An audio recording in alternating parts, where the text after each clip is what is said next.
Obrigado, pastor.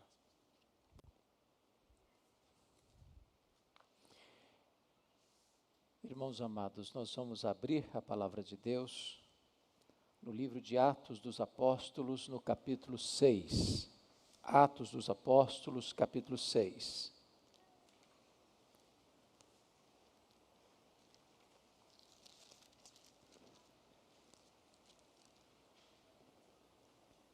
Vamos ler todo este capítulo. Ora, naqueles dias, multiplicando-se o número dos discípulos, houve murmuração dos helenistas contra os hebreus, porque as viúvas deles estavam sendo esquecidas na distribuição diária. Então os 12 convocaram a comunidade dos discípulos e disseram: não é razoável que nós abandonemos a palavra de Deus para servir às mesas. Mas, irmãos, escolhei dentre vós 7 homens de boa reputação, cheios do Espírito e de sabedoria, aos quais encarregaremos deste serviço. E quanto a nós, nos consagraremos à oração e ao ministério da palavra.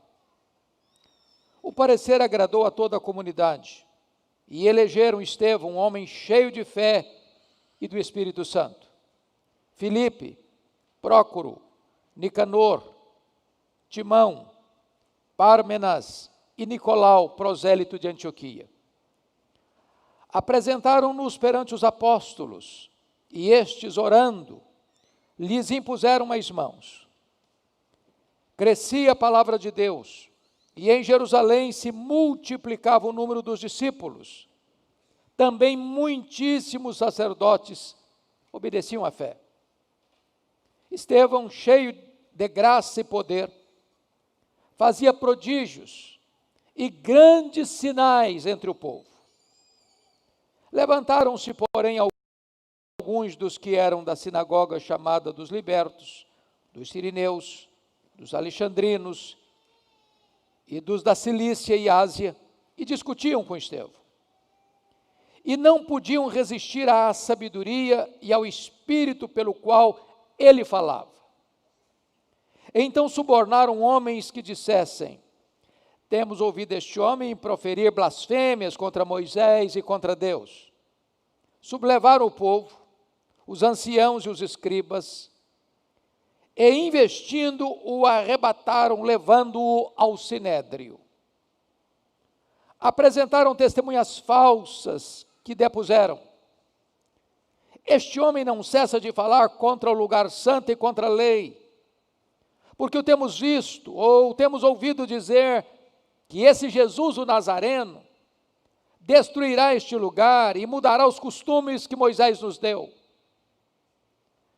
Todos os que estavam assentados no sinédrio, fitando os olhos em Estevão, viram seu rosto como se fosse o rosto de anjo. Agora capítulo 7, versos 51 a 60.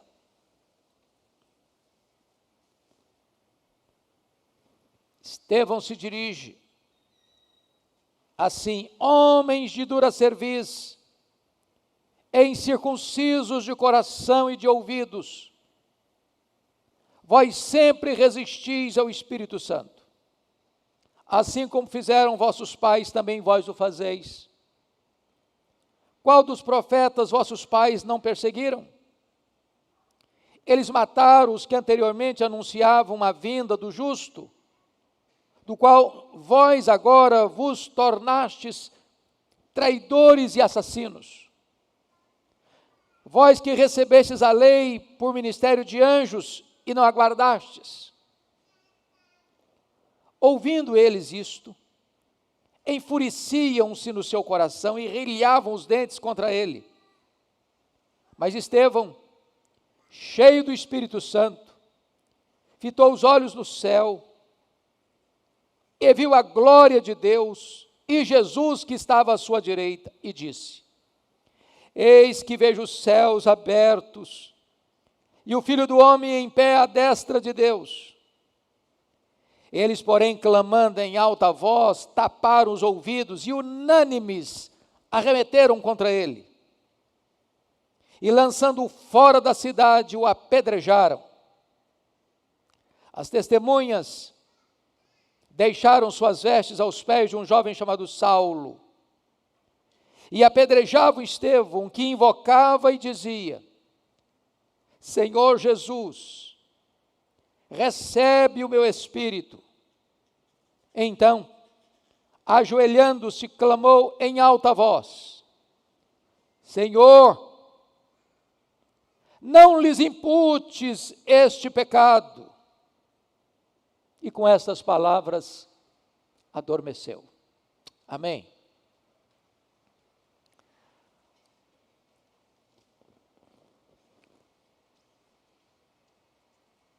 Irmãos queridos, um pastor americano, pastor presbiteriano, David Ebb, no seu livro A Pregação Poderosa para o Crescimento da Igreja, ao estudar mais cuidadosa e exaustivamente o livro de Atos dos Apóstolos, disse que o diabo, com as suas estratégias, investiu contra a igreja primitiva de 3 maneiras, para tentar barrar o seu crescimento. A primeira tentativa, relatada no capítulo 4, foi um ataque de fora para dentro, a perseguição. Os apóstolos foram presos, ameaçados e açoitados. Mas essa estratégia não funcionou. A igreja continuou crescendo e crescendo com mais vigor. Então o diabo mudou de tática. No capítulo 5. Agora não foi um ataque de fora para dentro, agora foi um ataque de dentro para fora. Agora não era perseguição, agora era a infiltração. Quando Satanás coloca dentro da igreja um casal, Ananias e Safira, que protagonizaram uma história de falsa filantropia, mentindo ao Espírito Santo, tentando corromper a igreja, pelo fermento e levedura da hipocrisia. As máscaras caíram,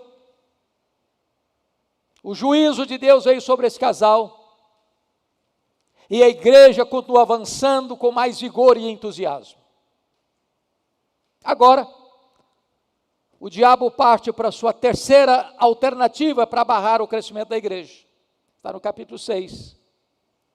Agora não é a perseguição de fora para dentro, agora não é a infiltração de dentro para fora, agora é a distração com algo que em si é muito bom, a assistência social.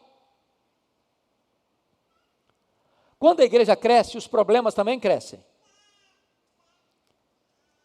E um fato que começa a acontecer é que os recursos administrados pelos apóstolos não estavam sendo distribuídos de forma equânime. Então, as viúvas dos helenistas, ou seja, daqueles judeus nascidos fora de Israel, sentiram-se injustiçadas nessa distribuição, e começa na igreja aquilo que nós chamamos de murmuração. Bom, os apóstolos poderiam ter tomado algumas decisões. Quem sabe eles pudessem dizer assim uns para os outros: olha, crente reclama mesmo, então vamos deixar para lá, deixa o povo reclamar, vamos fazer o nosso trabalho. Ou eles poderiam dizer o seguinte: olha, estamos trabalhando pouco, vamos trabalhar mais. Estávamos levantando às 6, vamos levantar às 5. Mas não foi o que fizeram. Eles pararam para entender uma coisa, que foi uma espécie de divisor de águas na história do cristianismo. Haviam 2 diaconias, a diaconia da palavra e a diaconia das mesas. E eles entenderam uma coisa: não é bom que nós abandonemos a diaconia da palavra para nos focarmos na diaconia das mesas. Ambas são importantes, ambas precisam ser feitas. Mas quanto a nós, disseram os apóstolos, nos consagraremos à oração e ao ministério da palavra. E vamos nomear homens cheios de sabedoria, cheios de fé, cheios do Espírito Santo, de boa reputação para este ministério. A murmuração cessou, todos se alegraram. Diz a Escritura que como fruto e como resultado desta decisão, crescia a palavra de Deus, se multiplicava o número dos discípulos, e muitíssimos sacerdotes obedeciam à fé. Pois bem, amados, hoje eu gostaria de pensar, de destacar, desses 7 homens que foram eleitos, ordenados para a diaconia das mesas, um homem, para servir de base para a nossa meditação. Hoje eu queria conversar com vocês sobre Estevão. Quem foi este homem? E eu quero então levantar o primeiro aspecto, é que Estevão foi um homem que fez diferença no meio em que ele viveu. Por 3 razões que passo a mencionar. Primeira, a sua vida era irrepreensível. E eu destaco aqui para vocês, primeiramente o versículo 3. A característica exigida para a escolha daqueles homens, que nós hoje chamamos de diáconos, foi esta. Versículo 3. Escolhei dentre vós 7 homens de boa reputação. Boa reputação. E significa que este homem tinha uma vida coerente, dentro da igreja e fora da igreja. A vida do líder é a vida da sua liderança. O maior patrimônio que um líder tem é a sua vida. E então, este homem que tinha uma vida irrepreensível, que tinha uma boa reputação, ao ser levado a julgamento, a única forma que encontraram para acusá-lo foi aliciando, contratando falsas testemunhas contra ele. Amados irmãos, está aqui um ponto fundamental da nossa vida cristã. Não é o carisma, não é o sucesso, não é o desempenho, não são as grandes obras. A base da vida da igreja é testemunho. Testemunho. Foi o que aconteceu com Daniel, quando seus inimigos, buscando ocasião para acusá-lo, vasculharam sua vida. Abriram todas as gavetas do seu passado. Percorreram todos os corredores da sua vida pessoal, da sua vida pública, da sua vida religiosa, e só constataram que ele era um homem irrepreensível. Por isso é que Estevão marcou e influenciou o seu tempo e a sua geração. Segundo lugar, além de uma vida irrepreensível, olhem comigo o versículo 10. E não podiam resistir à sabedoria e ao espírito pelo qual ele falava. Suas palavras eram irresistíveis. É óbvio, meus irmãos, que isso não é dote natural. Não é porque ele tinha se formado na mais elevada academia teológica em Jerusalém. Não é porque ele tinha diplomas enfeitando a parede da sua casa ou do seu escritório. Não é porque tinha feito algum curso de oratória e tinha facilidade no manuseio das palavras, das expressões. Mas certamente este homem falava com autoridade. Havia poder, havia unção de Deus na sua voz, na sua palavra. Havia o óleo de Deus sobre a sua cabeça. Quando ele proferia a palavra, era como que uma espada afiada que saía da sua boca. Na verdade, irmãos, o mundo está cansado de palavras vazias, de discurso sem vida, de eloquência sem unção, de púlpito sem poder. Precisamos clamar pela misericórdia de Deus, para que a experiência de Estevão seja realidade hoje, em pleno século 21. Para que ao abrir da nossa boca, haja virtude do Espírito. Para que a palavra saia na força do Onipotente e quebre a dureza dos corações. Porque não é o que se profere, é como se profere. Deixa eu ilustrar isso. A viúva de Sarepta, depois do milagre da ressurreição do seu filho, pela instrumentalidade de Elias, está lá em 1 Reis 17, 24. Ela disse para o profeta assim: agora eu sei que a palavra do Senhor na tua boca é verdade. Eu confesso a vocês que isso me faz tremer os joelhos até hoje. Porque uma coisa é proferir a palavra de Deus, outra coisa é ser boca de Deus.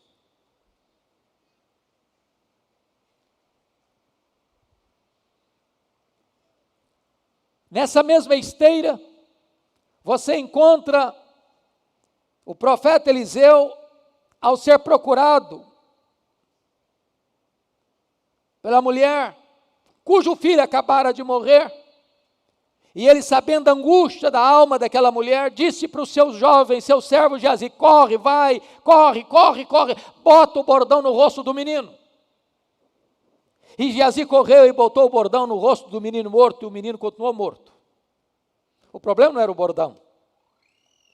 O problema é quem carregava o bordão. Então, se nós queremos ser uma igreja que impacta o mundo, a sociedade, nós precisamos rogar a Deus, não só por vida irrepreensível, mas por palavras irresistíveis. Notem comigo de novo o verso 10. E não podiam resistir à sabedoria e ao Espírito pelo qual ele falava.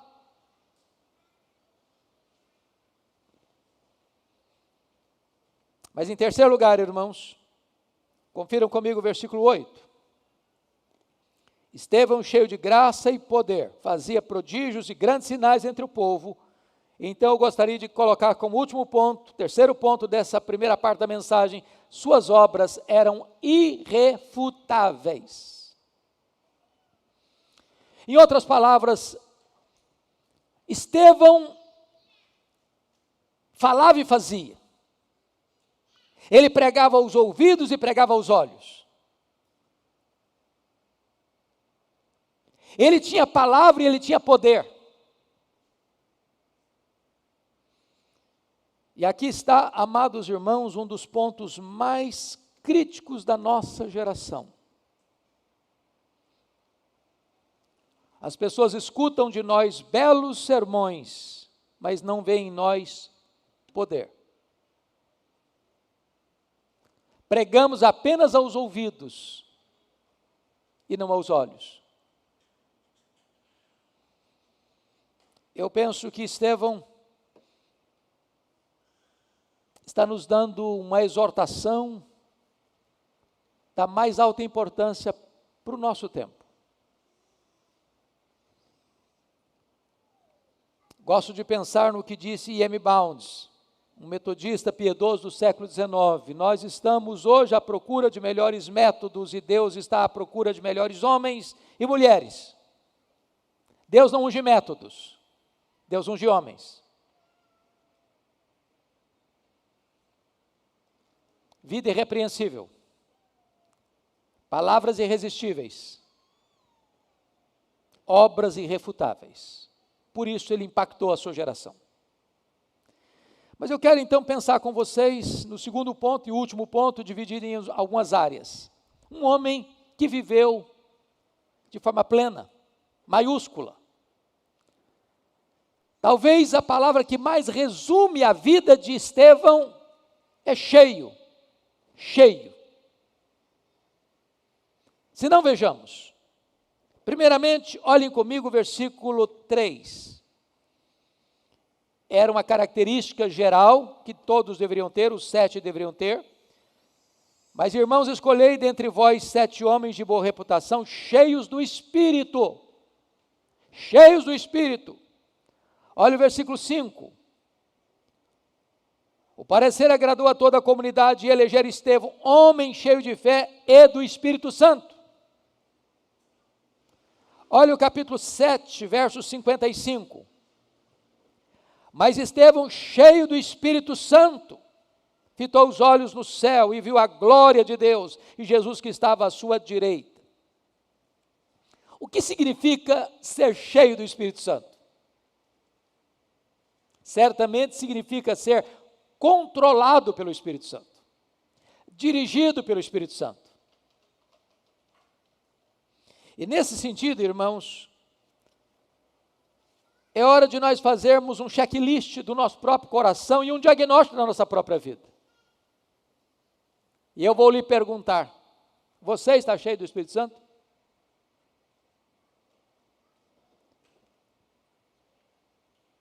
O Dr. Billy Graham, tratando desta matéria, disse que muitas vezes hoje nós achamos que ser cheio do Espírito Santo é algo excepcional, como se fosse você uma exceção da massa. Mas ser cheio do Espírito Santo é o projeto de Deus para todos aqueles que foram salvos. Aliás, não é uma opção, é um mandamento.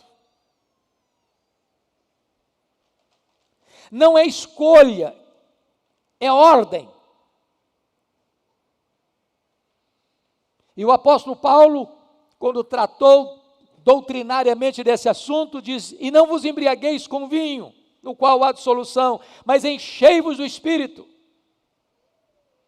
E com isso o apóstolo Paulo faz, de certa forma, busca olhar uma semelhança superficial e um contraste profundo.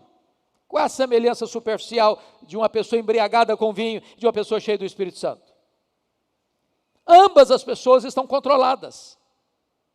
Uma pelo vinho, outra pelo Espírito. Qual o contraste profundo? É que uma pessoa bêbada, embriagada, ela é levada a fazer coisas vergonhosas, vexatórias, produz dissolução. Mas uma pessoa cheia do Espírito Santo, ela produz fruto, como gratidão, adoração, comunhão e serviço. E é hora de você hoje perguntar: meu Deus, eu estou cheio do Espírito Santo? Nesse livro que mencionei, do Dr. Billy Graham, não cheguei a mencionar o nome do livro, mas há um fato muito curioso, que um irmão da igreja procura o Dr. Billy Graham e diz: Dr. Billy Graham, nós estamos passando uma dificuldade muito grande na nossa igreja. É mesmo? Qual o problema? Ele diz que nós estamos lidando com um líder da igreja, que tem um problema sério de embriaguez, precisa ser disciplinado. Billy Graham disse: é verdade, precisa mesmo. Mas deixa eu fazer outra perguntinha. E os demais membros da igreja estão cheios do Espírito Santo? Porque o texto tem uma ordem negativa e uma ordem positiva. Às vezes uma pessoa que se embriaga é um escândalo, e é mesmo. Mas nós estamos vivendo uma geração que não se choca em perceber que as pessoas não estão cheias do Espírito Santo, e achamos isso normal. E não ser cheio do Espírito Santo é um pecado. de desobediência a uma ordem expressa de Deus. Você está cheio do Espírito Santo? Dwight Lyman Moody já era um pregador conhecido na América. E ele estava pregando em Chicago, quando duas mulheres já idosas da igreja metodista abordaram-no na porta da igreja e disseram assim: nós estamos orando pelo senhor. E ele, não sabendo muito bem o que estava acontecendo, perguntou: mas por quê? E elas disseram: para que você seja cheio do Espírito Santo. Ele já era um pregador conhecido, ele já percorria o país, mas poucos dias depois, quando ele caminhava nos Estados Unidos, em Nova York, na Wall Street, o Espírito Santo veio com um grande poder sobre ele. E ele correu a rua, entrou na casa de um amigo, entrou no quarto, fechou a porta, caiu de joelhos. E Boanerges Ribeiro, pastor presbiteriano, que já partiu para o Senhor, no seu livro Seara em Fogo, relata que Dwight Lyman Moody sentia como que ondas elétricas entrando pelo seu corpo, trazendo-lhe uma alegria indizível e cheia de glória. E ele disse que ainda que lhe desse toda a riqueza do mundo em troca daquela experiência, ele jamais aceitaria. Quando ele se levanta dos seus joelhos, nunca mais a história dele foi a mesma. A partir daquele dia, ele levou a Cristo mais de 500 mil pessoas. Ele chegava e pregava, os seus sermões são simples, como a gente pode notar nos seus livros. Mas ao pregar, os corações se derretiam. Não é o poder da eloquência humana, não é o poder do método humano, é o poder do Espírito Santo. Estevão era um homem cheio do Espírito Santo. Mas, irmãos amados, notem comigo. Em segundo lugar, Estevão era um homem cheio de sabedoria. Olha o versículo 3. Escolhei dentre vós 7 homens de boa reputação, cheios do Espírito e de sabedoria. O que é sabedoria? Tem muita gente que confunde sabedoria com conhecimento. Tem muita gente que tem muito conhecimento, mas não é sábia. Tem gente que até tem menor grau de conhecimento e tem sabedoria. Não estamos dizendo que a sabedoria dispensa o conhecimento, de forma nenhuma. Via de regra, a sabedoria é fruto do conhecimento. Mas sabedoria é o uso correto do conhecimento para os melhores propósitos e fins. Sabedoria é olhar para a vida com os olhos de Deus. Sabedoria é você ser capacitado por Deus para trazer soluções de Deus para problemas que as pessoas não sabem resolver. Sabedoria é você chegar num ambiente e está todo mundo confuso, perdido, perplexo, sem saber para onde vai, e ele tem uma palavra que dirige, que orienta, que aponta o caminho, a solução. É olhar para a vida com os olhos de Deus. Se vocês já leram atentamente o sermão de Estevão, relatado em Atos 7, Estevão vai mencionar 2 posturas, 2 exemplos de sabedoria. Uma sabedoria que fracassou, está lá no capítulo 7, versos 24 a 29, a sabedoria de Moisés, é que ele libertar o povo na força do braço. E depois a sabedoria boa, correta, a sabedoria de José, que foi levantado por Deus num tempo de crise mundial que se avizinhava, e Deus deu a ele sabedoria para discernir o problema e para apontar a solução do problema. Precisamos de sabedoria, irmãos, num mundo tão confuso, em horas tão tensas, em decisões tão necessárias, sabedoria. Mas em terceiro lugar, vejam comigo, Estevão era um homem cheio de fé. Olha o verso 5, por favor. O parecer agradou a toda a comunidade e elegeram Estevão um homem cheio de fé. Cheio de fé. É maravilhoso isso, porque diz a Bíblia que o crente, ele é salvo pela fé. Ele vive pela fé. Ele vence pela fé. Ele ora a oração da fé.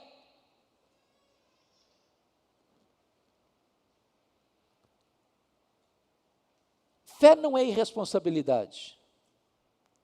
Fé é você saber que o que Deus prometeu, Ele vai cumprir. Fé é você olhar não para a capacidade dos recursos humanos, mas olhar para além, para a capacidade infinita do Deus Todo-Poderoso. É quando você chega numa situação e diz, não vai dar certo, não, isso não vai funcionar, não pode, não vai acontecer, e alguém chega e diz, não, vai acontecer. Aliás, irmãos, a igreja vive pela fé, o capital da igreja é fé. Os irmãos mais maduros na caminhada cristã sabem disso, nenhuma igreja avança porque tem muito recurso financeiro guardado, não é por isso. Ela tem visão, ela tem fé, ela tem confiança, e ela marcha. Ela põe o pé na água e o rio se abre. Ela crê e a glória de Deus aparece. Precisamos de homens cheios de fé. Deixa eu lhes dar dois exemplos. Primeiramente, aqueles espias eram príncipes, foram avistar a terra, trouxeram os frutos excelentes da terra, e dos 12, 10 disseram o seguinte, é boa mesmo a terra, mas não dá para nós, tem gigantes, não dá para nós não. Só Josué e Caleb disseram, a terra é boa, e se o Senhor se agradar de nós, nós podemos. Eles chegaram a dizer, aos olhos daqueles gigantes, nós somos gafanhotos. Aliás, aos nossos próprios olhos, nós somos gafanhotos. Sabe o que aconteceu? Toda aquela geração morreu no deserto, exceto Josué e Caleb. Você sabia disso? Sabe quantas pessoas saíram do Egito? Em torno de 2 milhões de pessoas. 600 mil homens, fora mulheres, crianças e estrangeiros. 2 milhões de pessoas morreram no deserto, nos 40 anos. A geração que entrou na terra prometida não foi a geração que saiu do Egito. Aquela geração que saiu do Egito morreu. Morreu por quê? Incredulidade. Não crer na palavra de Deus, não crer nas promessas de Deus, não viver pela fé. Estevão era um homem cheio de fé. Segundo exemplo, vamos pensar no Davi, que chega no acampamento de guerra, tem um vale, tem 2 montanhas, tem um exército lá de cá, outro exército lá de lá, e os soldados de Saul, soldados de Israel, estão fugindo há 40 dias, 2 vezes por dia, 80 vezes de um gigante. Eles só olham para o problema, eles não veem a solução. A mente carnal, terrena, que não visualiza as possibilidades infinitas de Deus. E Davi chega e vê o mesmo ambiente, e diz, mas quem é esse incircunciso filisteu para afrontar os exércitos do Deus vivo? A igreja marcha pela fé, irmãos. Vivemos dias difíceis, vivemos. Tem pandemia? Tem crise política? Tem crise moral? Tem crise religiosa? Tem problema no mundo, para todo lado? Tem, mas a igreja vai avançar, a igreja vai vencer, a igreja vai crescer, a igreja vai prosperar, a igreja vai levar pessoas a Cristo, sim, porque nós vivemos pela fé.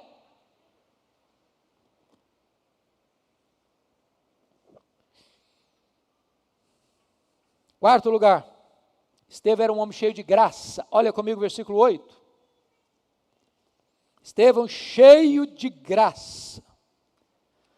Oh, amados irmãos, quando Estevão abria a boca, as suas palavras eram irresistíveis. Cheio de graça significa você atrair pessoas. Atrai ódio também, atrai oposição também, atrai hostilidade também, mas quando é cheio de graça, a glória de Deus resplandece, as pessoas são abençoadas pelo simples fato de você chegar, de você estar perto. Quando eu leio João 1,14, diz que o Verbo se fez carne e habitou entre nós, cheio de graça e de verdade. Um dia, conversando com o saudoso Russell Shedd, eu perguntei para ele: pastor Russell Shedd, na sua visão, o que é que mais lhe marca acerca da personalidade de Jesus? E ele disse: o que mais me marca na personalidade de Jesus é que sempre que alguém se aproximava dele, saía diferente. Se acolhia a palavra dele, saía melhor, saía transformado, saía completamente revigorado pela graça. Se rejeitava a palavra dele, saía pior. Não dá para sair do mesmo jeito. Cheio de graça, onde você chega o ambiente muda. Onde você abre a boca, as pessoas são confrontadas, edificadas, consoladas. Cheio de graça. Estevão era um homem cheio de graça. E você e eu precisamos ser também. Mas notem, meus irmãos, ainda no versículo 8, quinto lugar, que Estevão era um homem cheio de poder. Veja aí. Estevão cheio de graça e poder. Bom, isso é algo que deve mexer comigo e com você. Porque a Bíblia diz que o Evangelho é o poder de Deus. Que o reino de Deus é poder. A Bíblia diz que o Espírito Santo veio para nos dar poder.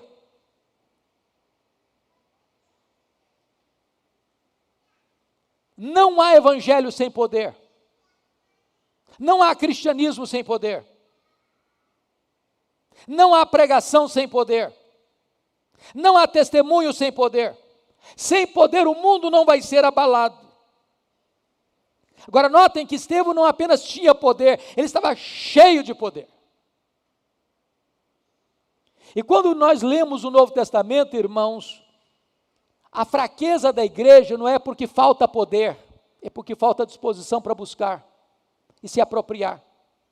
Quando você lê Efésios capítulo 1, Paulo fala lá da suprema grandeza do poder que está à nossa disposição, o mesmo poder que ressuscitou Jesus Cristo dentre os mortos. Hoje há tanta fraqueza, há tanto medo,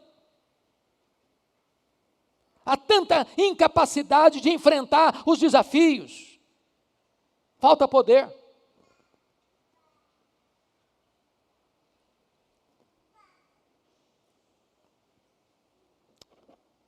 Mas deixa eu concluir, citando para você, mais 3 aspectos da vida de Estevão que me marcam. Por favor, dê uma olhadinha comigo no versículo 15. Ele já estava diante do Sinédrio, sendo acusado pelo Sinédrio. Testemunhas falsas foram contratadas. E diz o texto aqui que todos os que estavam assentados no Sinédrio, fitando os olhos em Estevão, viram o seu rosto como se fosse rosto de anjo. E eu quero entender aqui que ele era um homem cheio de paz nas turbulências da vida. Há pessoas que estão bem quando está tudo bem. Surge um problema, a alma se perturba, o coração se inquieta, a vida fica desassossegada e ele entra num parafuso, num momento de grandes turbulências emocionais, pois Estevão está diante das mesmas pessoas que mataram o Senhor Jesus. Ele está diante de testemunhas falsas, como Jesus enfrentou testemunhas falsas pelo Sinédrio, ele também é vítima das mesmas testemunhas falsas. A acusação é a mesma, que ele blasfemou contra Moisés, contra a lei de Moisés e contra o templo. Mas diz a Escritura que este homem, diante de uma pressão e de uma opressão do inimigo, ele está em paz, e eles olham para o rosto dele, não tem transtorno, não tem temor, não tem desespero, e eles olham e veem um rosto como o rosto de anjo. Como é que você reage quando você é pressionado? Quando falam mal de você? Quando acusam você? Quando perseguem você? Estevão era um homem cheio de paz. Mas, embora não haja nenhuma afirmação explícita, eu queria evocar uma outra coisa. Estevão era um homem cheio da palavra. Porque notem comigo que Atos 7 contém o mais longo sermão do Novo Testamento registrado, fora, obviamente, o chamado Sermão do Monte. E o sermão com maior quantidade de citações bíblicas de todo o Novo Testamento, pregado de improviso. Estevão não precisou, falou, vocês me dão uma semana aí, eu vou preparar um sermão bem preparadinho, fazer umas pesquisas, e aí eu vou apresentar para vocês a minha tese. Não, foi na hora do aperto. E sabe, irmãos, na hora do aperto não dá para ligar para o pastor, não dá para consultar uma chave bíblica, não dá nem para ir para o Google para fazer uma consulta. Ou você tem a Bíblia na sua mente, ou você tem a Bíblia no seu coração, ou você tem a Bíblia nos seus lábios, ou você passa aperto. Nós estamos vivendo uma geração muito rasa de Bíblia, irmãos. É triste, mas há muitos que são até analfabetos de Bíblia. Eu não sei quanto a você, meu amado, se você já leu pelo menos a Bíblia toda uma vez. Porque há crentes que são antigos na igreja, nunca leram a Bíblia toda. Há crentes que pegam a Bíblia no dia de vir para a igreja, no domingo. Tem alguns que nem a Bíblia pegam. É preciso revitalizar isso. Amar a Bíblia, ler a Bíblia, estudar a Bíblia, meditar na Bíblia, conhecer a Bíblia, guardar a Bíblia, memorizar a Bíblia. Quantos versículos você tem de cor? Que tempo você gasta para memorizar a palavra de Deus? Parece-nos que hoje uma pessoa comum acessa o seu telefone mais de 300 vezes por dia, olhando a telinha do telefone. Quantas vezes você acessa a Bíblia? Na semana. Não estou falando no dia não, na semana. Estevão era um homem cheio da palavra. Mas finalmente, Estevão era um homem cheio de perdão. Olha comigo o versículo 60 do capítulo 7. Então, ajoelhando-se, clamou em alta voz: Senhor, não lhes imputes este pecado. Com estas palavras, adormeceu. Eu me impressiono com a semelhança de Estevão com Jesus. Primeiro, como Jesus foi acusado de falar contra Moisés, a lei e o templo, Estevão foi também. Como Jesus foi condenado à morte como blasfemo, Estevão foi também. Como Jesus foi levado ao sinédrio e enfrentou falsas testemunhas, Estevão também. Como Jesus, ele viu o céu aberto e deu testemunho da verdade, Estevão também. Como Jesus, ele orou pelos seus inimigos, perdoando-os. Como Jesus, ele orou para que o Senhor recebesse o seu Espírito. É muito parecido o estilo de vida de Jesus no final e Estevão.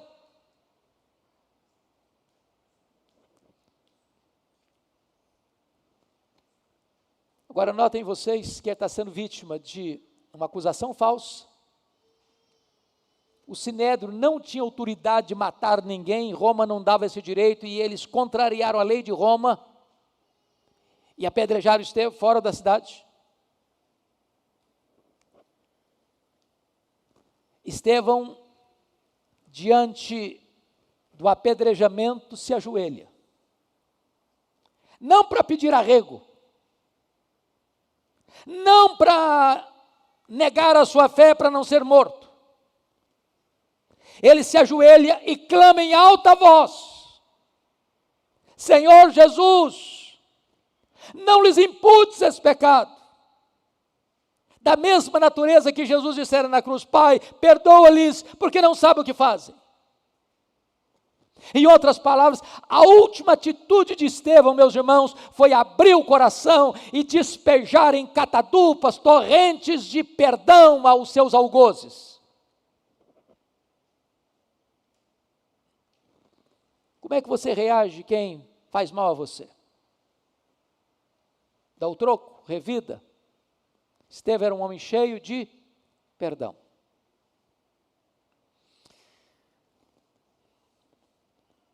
Deixa eu lhes contar um fato que é marcante na história, alguns aqui já conhecem. O ataque de Pearl Harbor no dia 7 de dezembro de 1941, às 7h55. O comandante japonês Mitsu Fuchida comandou aquele ataque terrível, arrasador, contra a frota americana. O mar se tornou em chamas. Centenas de soldados americanos foram mortos. Era um domingo. Nos Estados Unidos, a maioria do povo indo para a igreja. Diante daquele ataque horrendo, avassalador, o piloto americano Jack DeChase se propôs a ir ao Japão para bombardear Tóquio. Mas o seu avião foi capturado em Tóquio. E ele ficou em Tóquio 40 meses como prisioneiro. Muitos dos seus colegas morreram na prisão por causa dos maus tratos. Ele sobreviveu. Depois de 25 meses na prisão, com maus tratos e escassez de pão, eles rogaram e rogaram e rogaram que lhes desse literatura em inglês. Por providência de Deus, cai lá dentro da cadeia um texto da Bíblia. E Jack DeChase, ao abrir a palavra, ao abrir as Escrituras, leu o que Jesus proferiu na cruz, diante dos seus algozes, que o crucificavam. Pai, perdoa-lhes, porque não sabem o que fazem. Esta palavra entrou no seu coração, e ali na prisão, Jack DeChase se rendeu a Cristo Jesus. Ele saiu da prisão, depois de 40 meses. Voltou para a América, fez instituto bíblico, e a guerra estava vivendo os seus momentos mais dramáticos, quando no dia 6 de agosto de 1945, uma bomba atômica é lançada sobre Hiroshima, pondo fim à guerra. No dia anterior, Mitsu Fuchida, que comandara o ataque a Pearl Harbor, que agora havia sido nomeado como grande comandante da aviação nipônica, é convocado no dia 5 de agosto de 1945, ele estava em Hiroshima. No dia 5, na véspera do lançamento da bomba atômica. E ele sai no dia anterior e é poupado. Mas Jack DeChase, depois de fazer instituto bíblico na América, resolve voltar para o Japão como missionário. E escreve um folheto evangelístico: eu fui prisioneiro no Japão. E um determinado dia, na estação central de Tóquio, Mitsu Fuchida recebe um desses folhetos. Eu fui prisioneiro no Japão. E ao ler aquele folheto, e escutar essa história deste piloto americano que tentou bombardear Tóquio, em resposta ao bombardeio do Pearl Harbor, contando como sofrera 40 meses nas prisões do Japão, foi tocado pelo Espírito Santo, e ali ele se converte, abandonando o budismo e se rendendo a Cristo. Esses dois homens, numa campanha evangelística que acontecia em Tóquio, subiram ambos à plataforma, se abraçaram e ali anunciaram o Evangelho de Jesus Cristo, proclamando para o mundo o poder do perdão. O poder do perdão. Eu gostaria hoje de parar e pensar com você isso, meu amado irmão. Como é que você reage quando alguém faz mal a você? Estevão era um homem cheio de perdão. Que Deus nos ajude, irmãos, a viver nessa plenitude, cheio do Espírito Santo, cheio de sabedoria, cheio de fé, cheio de graça, cheio de poder, cheio da palavra, cheio de perdão. E eu não tenho dúvidas que se nós tivermos uma geração parecida com Estevão, apesar das lutas do século 21, a igreja vai desbravando, a igreja vai avançando, e a igreja vai ver os milagres acontecendo, como está escrito no capítulo 6, por favor, versículo 7, e crescia a palavra de Deus, e em Jerusalém se multiplicava o número dos discípulos, e também muitíssimos sacerdotes obedeciam a fé. Que Deus nos ajude, irmãos, nesta data que esta igreja celebra 92 anos de organização, olharmos para o horizonte, e não ficarmos morando no passado, mas olharmos para frente, pedindo a Deus que o melhor daquilo que nós já vivemos até hoje, sejam medidas mínimas do que Deus vai fazer em nós, por nós e através de nós, daqui para frente. Que Deus nos ajude. Amém.